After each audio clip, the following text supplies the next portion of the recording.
Everest पर हवा एक फुसफुसाहट तक पतली हो जाती है।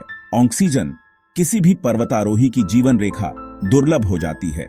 यह एक धीमा, खतरनाक हत्यारा है। ऊंचाई की बीमारी शुरू हो जाती है, एक रेंगने वाली थकान जो ताकत और बादलों के फैसले को कमजोर कर देती है। सिरदर्द अंधा कर देने वाला हो जाता है। हर हताश हांफने के साथ फेफड़े जलते हैं। तापमान अकल्पनीय चढ़ाव तक गिर जाता है। खुली त्वचा मिनटों में शीतदंश का दंश महसूस करती है। हवा एक निरंतर खतरा बर्फीली सांसों से पर्वतारोहियों को कोड़े मारते हुए एक बंजर भूमि की तरह गरजती है। यह हड्डी तक ठंडा कर देता है, कीमती गर्मी चुरा लेता है, उन्हें चट्टान से रसातल में धकेलने की धमकी देता है। हिमस्खलन अचानक और हिंसक पहाड़ की तलहटी में दहाड़ते हैं। टन बर्फ और बर्फ, एक अजेय शक्ति अपने रास्ते में आने वाली हर चीज को दबा देती है। पर्वतारोही ऐसी शक्ति के सामने छोटे और महत्वहीन बहुत कम मौका देते हैं।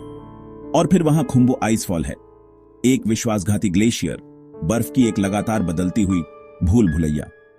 यह एक मौत का जाल है जहां दरारें खुली रहती हैं, जो अनजाने में पूरे निगलने के लिए तैयार रहती हैं।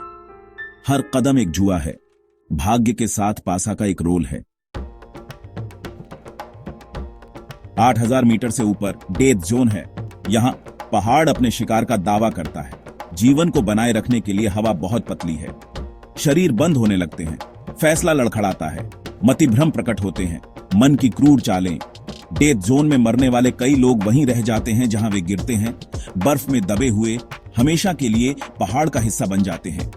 ये जमे हुए शरीर शिखर के रास्ते पर लैंडमार्क, इसमें शामिल जोखिमों की गंभीर याद दिलाते हैं।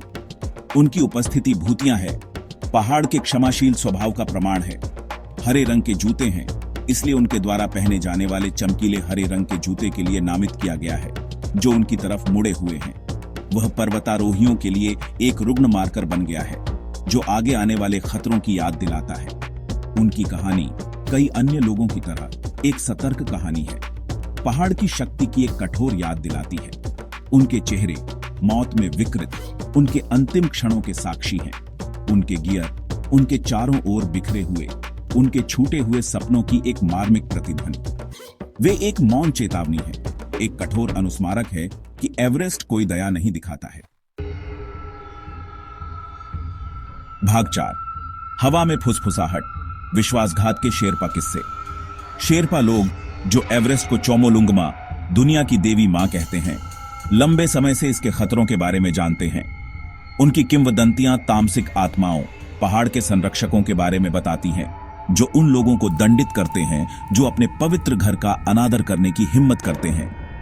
वे यथी के बारे में बात करते हैं, घृणित हिममानव, मिथक और किंवदंती का प्राणी। कहा जाता है कि ऊंची चोटियों पर घूमते हैं, घुसपैठियों से पहाड़ की रक्षा करते हैं। क्या यह वास्तविक है, एक भौतिक प्राणी है, या यह पहाड़ की शक्ति का प्रकटीकरण है, इसके बर्फीले आलिंगन में छिपे खतरों का प्रतीक है? शेरपा का मानना है कि एवरेस्ट पर चढ़ने के लिए विनम्रता दिखानी चाहिए। वे अनुष्ठान करते हैं, प्रत्येक चढ़ाई से पहले पहाड़ से अनुमति मांगते हैं।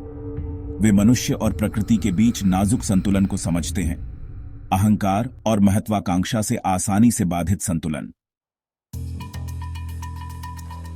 भाग 5, निष्कर्ष। बर्फ और पत्थर का एक खतरनाक गीत।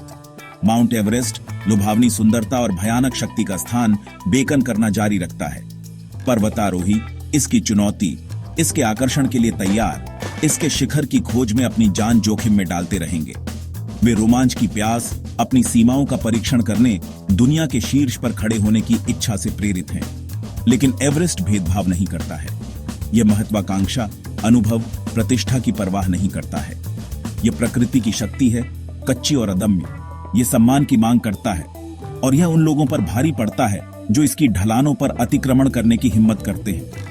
जमे हुए शरीर जो इसकी ढलानों को बिखेरते हैं, बर्फीले बंजर भूमि में मौन प्रहरी, पहाड़ के क्षमाशील स्वभाव की एक निरंतर याद दिलाते हैं।